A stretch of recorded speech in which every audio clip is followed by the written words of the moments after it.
Orang yang takabur tidak senang apabila ia diberi nasihat. Diberi nasihat, diberi saran, kada senang. Dan mengkasarkan bahasa kalau ia memberi nasihat kepada orang lain. Kalau ia memberi nasihat kepada orang lain, kasar. Dinasihati orang kada mau. Maka siapa yang menganggap dirinya lebih baik daripada orang lain, maka orang itu bersifat takabur. Siapapun orang lain itu.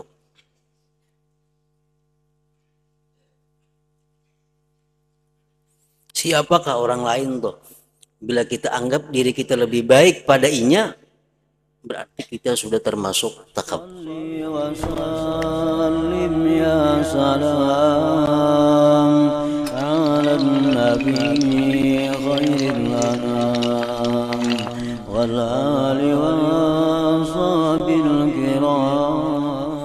Bismillahirrahmanirrahim. Alhamdulillahirabbil alamin.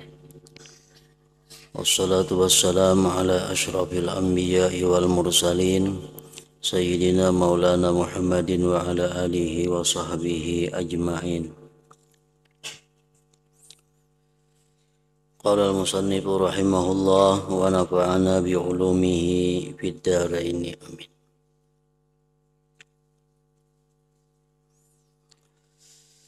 Kedua, cara meninggalkan sifat riya.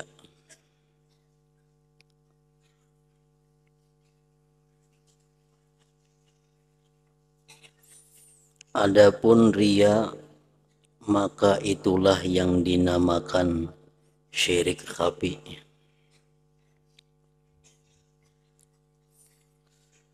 Syirik yang tersembunyi artinya, atau bisa juga disebut dengan asyirkul asghar, syirik yang kecil.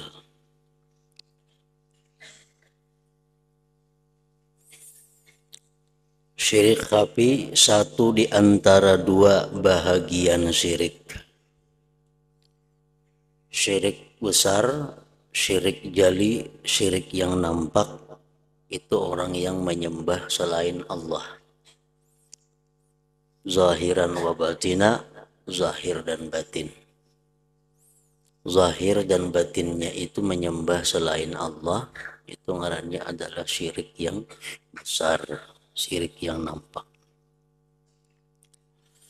Kemudian ada syirik yang tidak nampak, yaitu orang yang zahirnya menyembah Allah, tetapi hatinya bermaksud kepada selain Allah. Sembahyang itu menyembah Allah. Membaca Quran menyembah Allah. Menuntut ilmu bagian daripada ibadah menyembah Allah. Baca salawat kepada Nabi merupakan menyembah Allah. Zahirnya mereka menyembah Allah, tetapi hatinya tujuannya adalah bukan karena Allah. Nah, itu namanya syirik juga, tapi tersembunyi.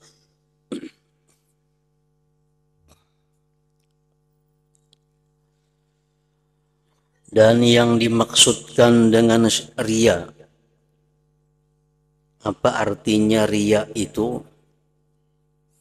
Ialah bahwa engkau mencari sebarang penghargaan di hati manusia, sehingga dengan itu engkau dapat mencapai kepangkatan dan kebesaran.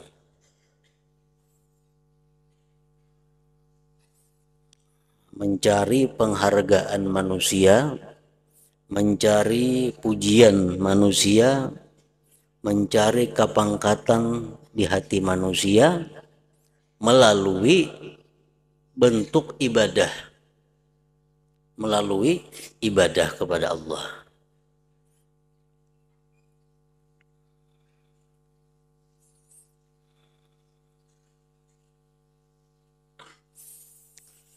Manakala cinta kepada pangkat dan kedudukan pula termasuk dalam istilah hawa muttaba. Artinya hawa nafsu yang diperturutkan.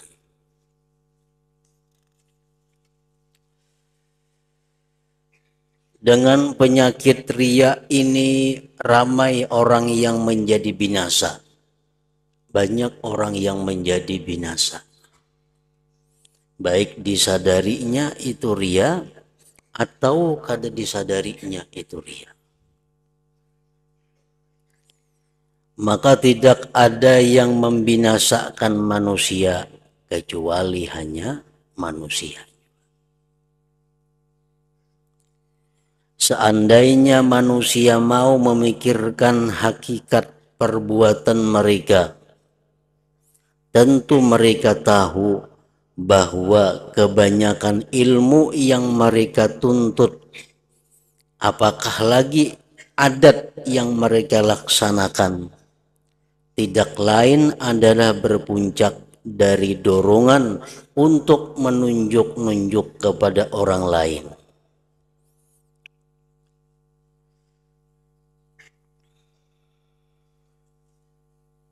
Sedangkan tujuan seperti ini adalah menghilangkan pahala amal seperti yang disebutkan di dalam hadis. Inna syahida yu'maru bihi yaumal qiyamah ilan nar. Fayaqulu ya Rabbi ustushhidtu fi sabilik. Fayaqulullahu ta'ala bal aratta ayyuqala fulanun suja' wa qad qila dhalik wa dhalika ajruka.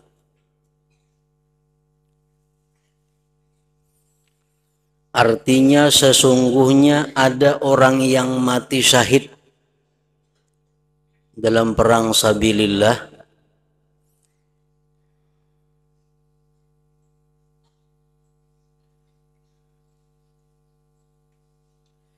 yang akan dihumbankan ke dalam api neraka pada hari kiamat nanti.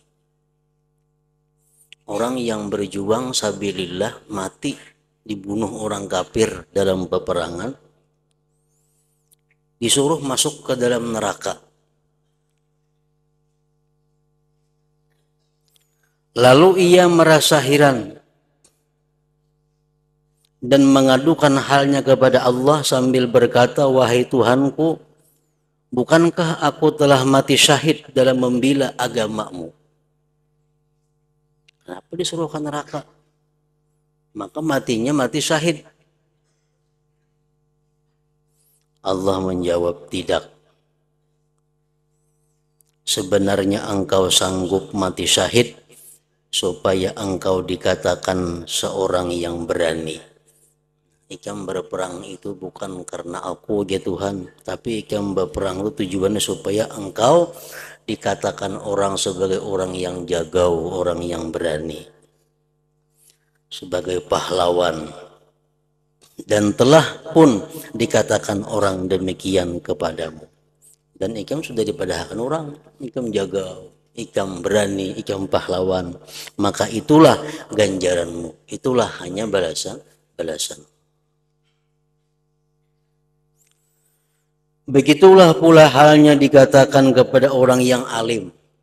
Orang yang punya ilmu diperintahkan Allah nanti di akhirat masuk ke dalam neraka.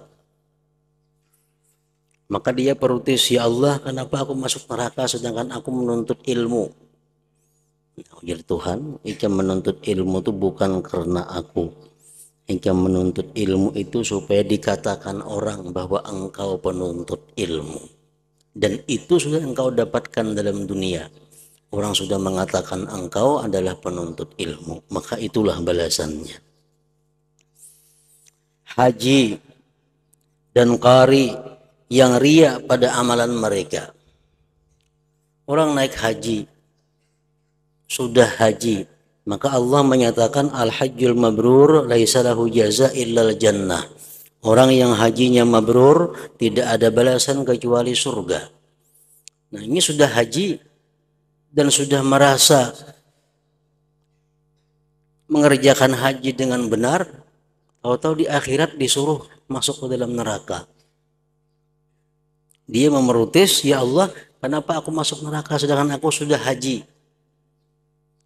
Allah mengatakan bahwa haji kamu itu bukan karena aku.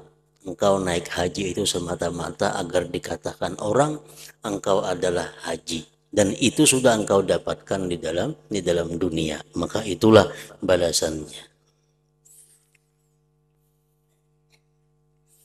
Nah, jadi walhasil kesimpulannya bahwa amal ibadah yang dilakukan dengan riya itu bukan hanya kadang mendapat pahala, tetapi lebih daripada itu, yaitu dimasukkan Allah Subhanahu wa taala ke dalam neraka.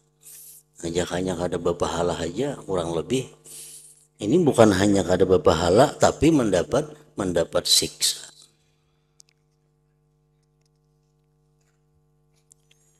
Ketiga, cara meninggalkan sifat ujub. Ujub, takabur, dan merasa bangga dengan diri sendiri adalah satu penyakit hati yang sangat susah diobati.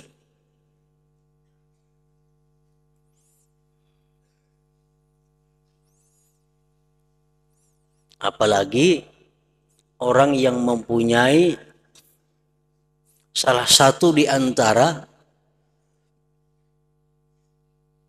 6 keistimewaan, makin sulit diobati.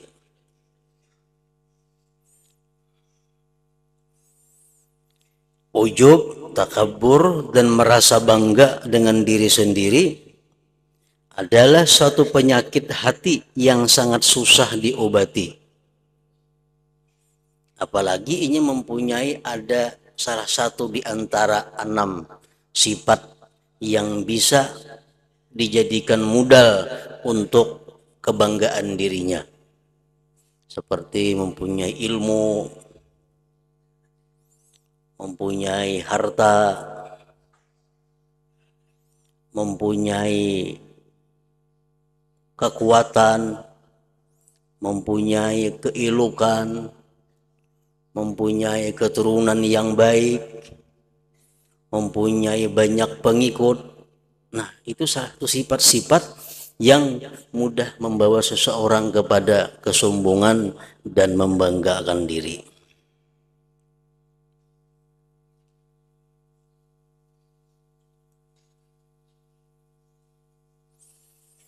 Dan ujub itu ialah memandang kepada diri sendiri dengan pandangan kemuliaan dan kebesaran. Memandang aku orang besar, aku adalah orang yang hebat, aku adalah orang yang takwa, aku adalah orang yang punya sifat-sifat yang mulia. Bila kita merasa demikian, berarti kita mempunyai penyakit hati.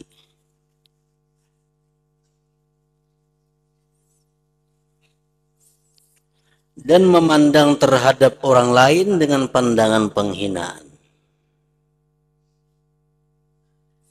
Dan alamat yang nampak pada lidah orang yang ujub itu ialah ia selalu mengatakan aku begini-begini. Itu alamat yang nampak pada lidah orang yang ujub itu ialah ia selalu mengatakan aku begini-begini. Aku mempunyai kelebihan ini. Aku mempunyai itu dan macam-macam kemuliaan dalam dirinya disebutkannya. Seperti perkataan iblis kepada Allah ketika ia tidak mau sujud kepada Nabi Adam alaihissalam, ana khairum minhu khalaqtani min nar wa khalaqtahu min tin. Maksudnya, aku lebih baik daripadanya Adam karena engkau menjadikan aku daripada api dan engkau menjadikannya daripada tanah. Iblis merasa dirinya lebih baik daripada Adam.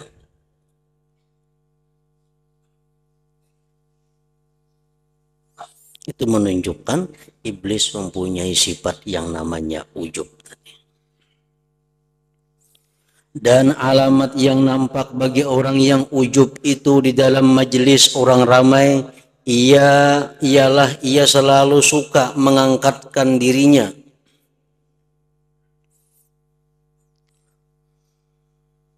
dan menganggapnya lebih berkebolehan daripada orang lain. Dan ia suka menunjukkan diri di dalam perbincangan dan tidak senang kalau ada orang lain menolak pendapatnya. Alamat tanda orang yang ujub. Dan orang yang takabur tidak senang apabila ia diberi nasihat. Diberi nasihat, diberi saran, kada senang. Dan mengkasarkan bahasa kalau ia memberi nasihat kepada orang lain. Kalau ia memberi nasihat kepada orang lain, kasar. Dinasihati orang kada mau. Maka siapa yang menganggap dirinya lebih baik daripada orang lain, maka orang itu bersifat takabur. Siapapun orang lain itu.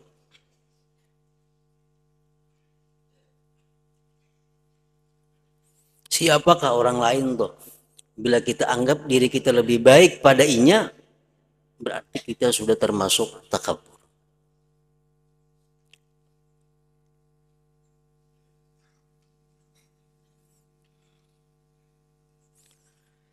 Dan sebaiknya hendaklah engkau mengetahui bahwa orang yang sebenarnya baik itu ialah orang yang baik di sisi Allah.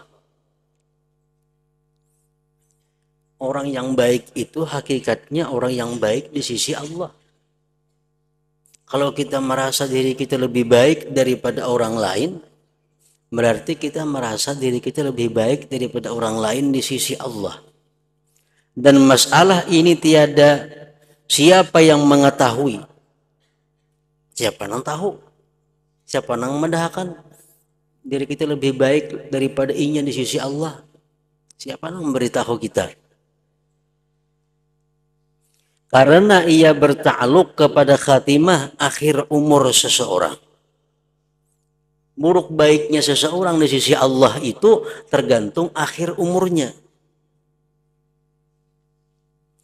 Maka i'tikadmu di dalam dirimu bahwa engkau lebih baik daripada orang lain adalah berpuncak daripada kejahilan semata-mata. Orang yang baik itu orang yang mati husnul khatimah. Itu orang yang baik. Sedangkan kita belum tahu mati kita apa husnul khatimah atau kada.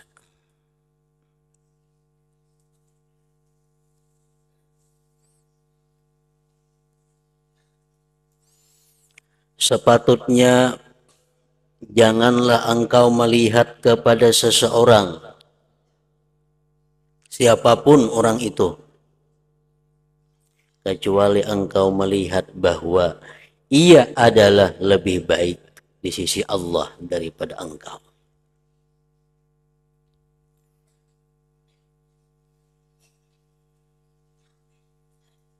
Dan ia mempunyai beberapa kelebihan atas dirimu. Jadi di hadapan siapapun, bakawan siapapun, kita disuruh mengiktikadkan bahwa orang lain itu lebih baik daripada kita dengan mempunyai beberapa kelebihan yang tidak ada pada diri kita.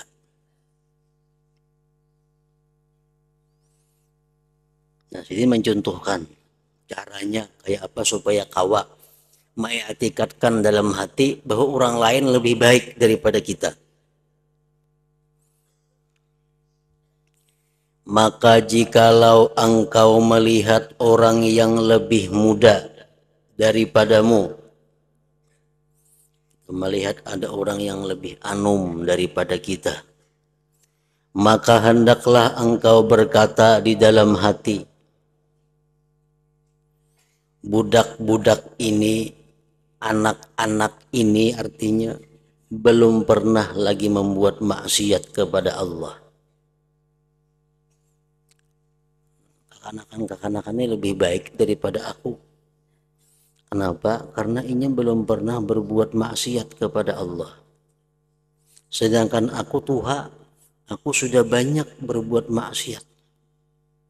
Maka tidak syak lagi, tidak ragu lagi bahwa ia lebih baik daripada aku. Itu kalau kita berhadapan dengan kekanakan. Dan apabila engkau melihat orang yang lebih tua daripadamu, maka hendaklah engkau berkata di dalam hati, mengiktikadkan di dalam hati, orang yang ini menyembah Allah lebih dahulu daripadaku.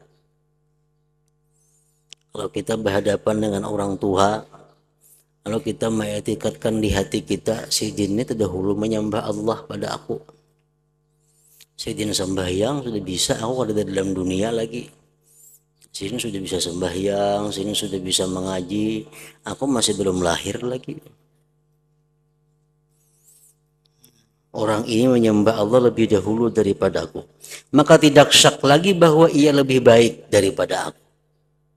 Tentu si jin lebih banyak pahala daripada aku. Dan apabila engkau melihat orang yang alim, maka hendaklah engkau berkata, orang yang alim ini telah dikaruniakan kepadanya bermacam-macam pemberian yang tidak dikaruniakan kepadaku. Dan ia telah sampai ke martabat yang aku tidak sampai kepadanya. Dan ia mengetahui perkara yang tidak aku ketahui. Maka betapa aku sama dengannya. Ada mau sama. Jadi alim aku ada. Jadi tinggi derajatnya di sisi Allah. Banyak ilmu-ilmu yang saya ketahui yang aku kada tahu. Dan apabila engkau melihat orang yang jahil, orangnya jahil, kayak apa supaya kita kawa mengiktikadkan bahwa inya lebih baik pada kita. Karena bila kita berhadapan orang jahil, kita bersuara dalam hati kita lebih baik pada inya, takabur orangnya.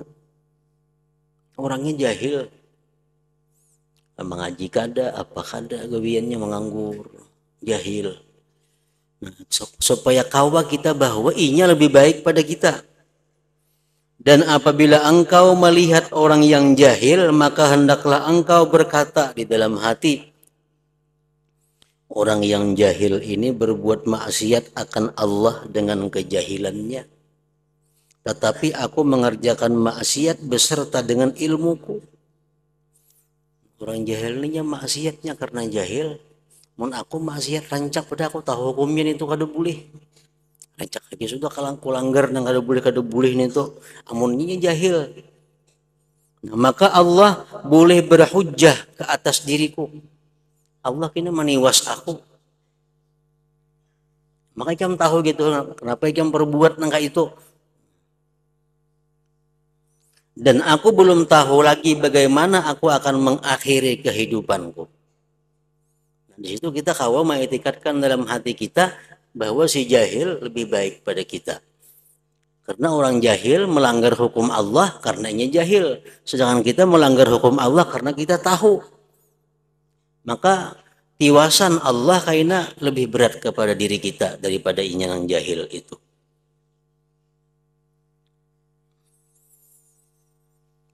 Dan apabila engkau melihat orang yang kafir, Allah itu jelas-jelas kafir. Kayak apa cara supaya kita bisa mengiktikadkan di hati inya lebih baik pada aku, makanya kafir. Mun kita lawan orang kafir, kita dalam hati bersuara baik aku pada inya, sombong kita ngarannya. Apalagi lawan orang Islam.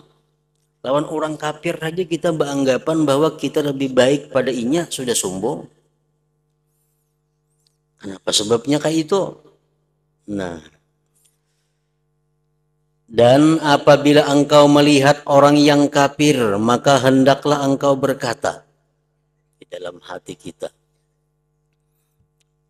aku belum tahu lagi, boleh jadi nanti ia masuk Islam. Lalu ia mengakhiri hidupnya dengan husnul khatimah, mati dalam keadaan yang baik atau beriman. Dan dengan sebab dia masuk Islam, ia telah keluar daripada dosa-dosanya seperti keluarnya sehelai rambut daripada banjuhan adunan roti. Orang kafir ini barangkali kena inya Islam tontong bersahadat mati, nah surga aminya. Mun aku nang Islam ini belum tentu bisa sampai ke akhir umurku Islam. Sedangkan aku wala iyadzubillah, mudah-mudahan Allah melihara kita, boleh jadi berubah menjadi sesat setelah mendapat petunjuk. Maka aku menjadi kafir dan kehidupanku akan diakhiri dengan su'ul khatimah, mati dalam keadaan orang kafir. Maka orang kafir ini pada hari kiamat nanti akan dikumpulkan bersama orang-orang yang mukarrabin, sedangkan aku akan disiksa di dalam api neraka. Nauzubillah min dzalik. Itu kita berhadapan orang kafir. Jadi kita kadang-kala menyimpulkan bahwa kita lebih baik pada orang kafir, belum tentu. Lebih baik daripada orang fasik, belum tentu, apalagi lebih baik daripada orang jahil, kadang-kala juga.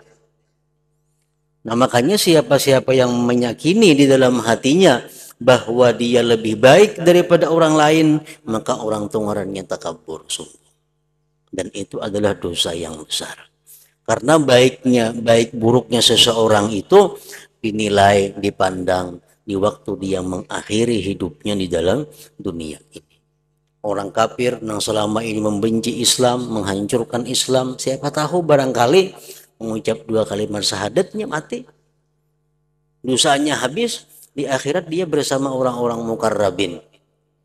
Seorang yang sudah sekian lawas Islam, di akhir umur tahu-tahu sesat, nah, maka dia akan disiksa di dalam api neraka.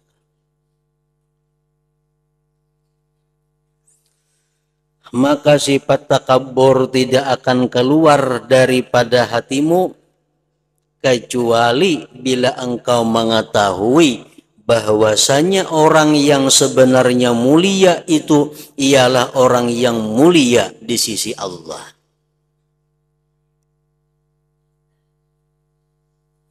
Dan masalah ini bertakluk kepada al-khatimah, kesudahan daripada kehidupan seseorang. Sedangkan perkara ini masih belum dapat diyakinkan. Orang meyakini kita husnul khatimah mati, kada kau meyakini itu karena belum tahu. Maka apabila engkau berpikir demikian, niscaya hatimu senantiasa akan takut dengan al-khatimah. Sehingga engkau tidak berani membesarkan diri. Dan engkau terpaksa banyak membuat andaian terhadap orang lain.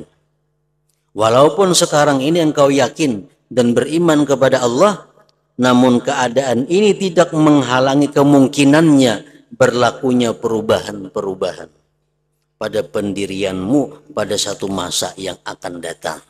Bujur wah ini kita Islam, bujur aja wah ini kita beriman, bujur aja wah ini kita rajin beribadah. Cuma siapa yang kau menjamin itu kada berubah besok hari? Kada kau menjaminnya. Siapa yang kau menjamin bahwa kita minggu akan datang masih beriman? Kada kau menjamin. Apa yang kita kerjakan esok hari termasuk di dalam ilmu gaib yang hanya diketahui oleh Allah Subhanahu wa Ta'ala. Tidak akan bisa seorang pun memastikan esok apa yang kita kerjakan. Apakah dosa, apakah pahala, apakah masih beriman atau kada tahu. Masuk di khamsin la ya'lamuhunna illallah, termasuk dalam 5 yang hanya diketahui oleh Allah. Macam hari kiamat siapa yang tahu? Yang tahunya kapan terjadi itu hanya Allah yang tahu. Yang dalam rahim ibu siapa yang tahu? Inyan itu beruntung kah kena celaka kah? Kada yang tahunya. Hujan, esok di mana hujan? Yang pastinya kada kawa tahunya. Yang keempat di mana kita mati? Kada nang tahunya di rumah kah, di Banjar kah, di mana kada tahu. Termasuk nang kita kada tahu apa nang kita kerjakan esok hari. Madza taksibu gada, apa yang kau kerjakan besok hari. Masih beriman gak esok, masih takwa kah kepada Allah, apa terubah kayak apa, nah kada kawa tahu. Nah, oleh karena itu kada kawa kita membesarkan diri karena kita kada tahu.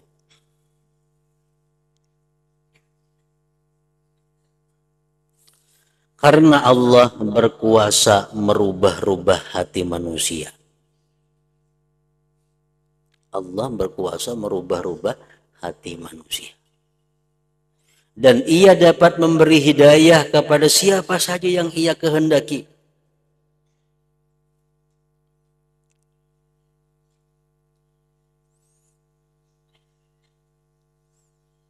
Dan ia berkuasa pula menyesatkan siapa saja yang dikehendakinya.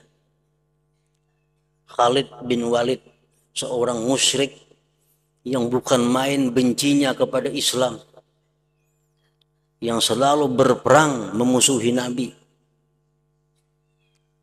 Allah beri hidayah Khalid bin Walid. Umat Allah beri hidayah. Akhirnya jadi pahlawan Islam. Akhirnya jadi pejuang Islam yang menghancurkan kekuatan-kekuatan orang kafir. Khalid bin Walid. Sa'labah, contohnya orang yang takwa kepada Allah, orang yang beriman kepada Allah, yang setiap waktu sembahyang berjamaah bersama Rasulullah.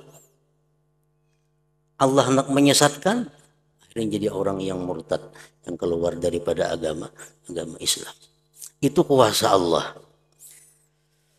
Jadi kada tenang menjamin, kada tenang mengetahui pasti esok apakah kita dalam keadaan baik atau kada, dalam keadaan dapat hidayah atau kada kawan menjamin, siapa yang tahu.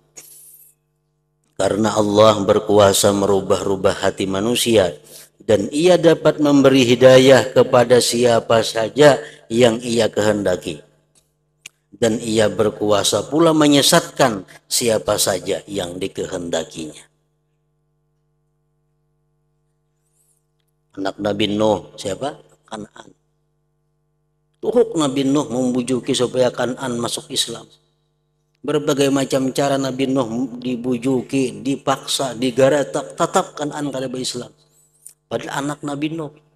Demikian pula halnya dengan istri Nabi Nuh. Bini Nabi didoakan, dinasihati, kada kawa. Karena perkara hidayah itu adalah murni dari Allah Subhanahu wa taala. Jadi Tuhan, innaka lan tahdi man ahbabta. Engkau kada akan bisa memberi petunjuk kepada orang yang kamu cintai. Orang yang kamu sayangi supaya berislam, supaya takwa, kada bisa. Itu urusannya urusan Allah. Innaka lan tahdi man ahbabta. Engkau kada akan bisa memberi petunjuk orang yang kau cintai.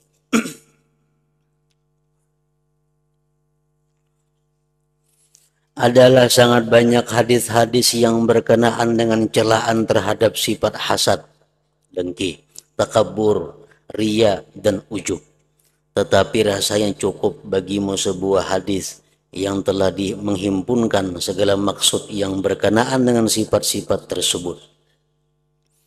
Di mana Imam Abdullah Ibnul Mubarak rahimahullah ta'ala telah meriwayatkan di dalam kitab Zuhdi dengan sanad beliau daripada seorang lelaki yaitu Khalid bin Ma'dan yang pernah berkata kepada Mu'adz, wahai Mu'adz, ceritakanlah kepadaku sebuah hadis yang pernah engkau dengar daripada Rasulullah sallallahu alaihi wasallam. Berkata rawi hadis tersebut, Khalid bin Ma'dan. Lalu Mu'adz menangis sehingga aku sangka ia tidak dapat berhenti. Tetapi akhirnya Mu'adz berhenti daripada tangisannya. Kemudian lalu Mu'adz berkata, aku pernah mendengar Rasulullah sallallahu alaihi wasallam bersabda kepadaku, wahai Mu'adz, sebenarnya aku mau menceritakan kepadamu sebuah hadis Jikalau engkau mampu memeliharanya, mengamalkan hadis ini, pasti ia akan memberi manfaat akan dikau di sisi Allah.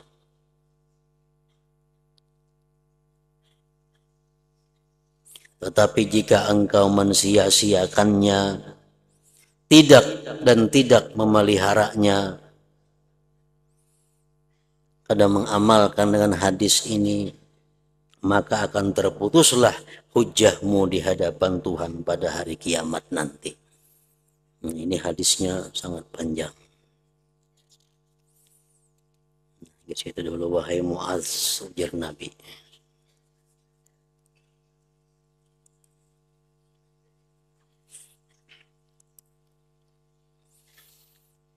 Hadratin Nabi sallallahu alaihi wasallam, al-Fatihah. Iyyaka na'budu wa iyyaka nasta'in. Shiratal ladzina an'amta 'alaihim ghairil maghdubi 'alaihim. Bismillahirrahmanirrahim. Alhamdulillahi rabbil alamin. Allahumma shalli wa sallim wa barik ala sayyidina wa habibina Muhammad wa ala alihi wa sahbihi ajma'in. اللهم اغفر لنا ما أخطأنا وما تعمدنا وما أسررنا وما أعلنا وما أسرفنا وما أنت أعلم به منا.